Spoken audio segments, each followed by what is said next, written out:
Hello friends, இன்றைக்கி வாழைப்பூ பொரியல் எப்படி செய்து பார்க்கலாம் வாங்க.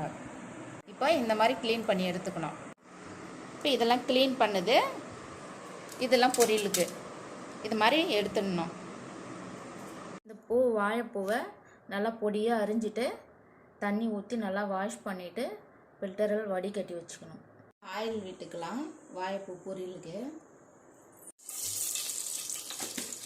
வெங்காயம் சேர்த்துக்கலாம். இப்போ கொஞ்சம் கருவேப்பிலை சேர்த்துக்கலாம். இப்போ நல்லா வெங்காயம் வதங்கி வந்துடுச்சு. இப்போ வாழைப்பூ சேர்த்துக்கலாம். இப்போ நல்லா வாழைப்பூ வதங்கி வந்துடுச்சு. இந்த டைமில் நான் கடலைப்பருப்பு சேர்த்துக்க போகிறேன். உங்கள் வீட்டில் எது இருந்தாலும் சேர்த்துக்கலாம். வேர்க்கடலையை வறுத்து பொடி பண்ணியும் போடலாம். காராமணி பயிர் இருந்தாலும் அதை போட்டுக்கலாம். இப்போ தேவையான அளவு உப்பு, இப்போ மிளகாத்தூள், இப்போ கொஞ்சமாக தண்ணி, இப்போ பூண்டு 4 பல்லு தட்டி போட்டுக்கலாம். வாழைப்பூ பொரியல் ரெடி ஆயிடுச்சு. இப்போ இறக்கிக்கலாம். வாழைப்பூ பொரியல் ரெடி ஆயிடுச்சு.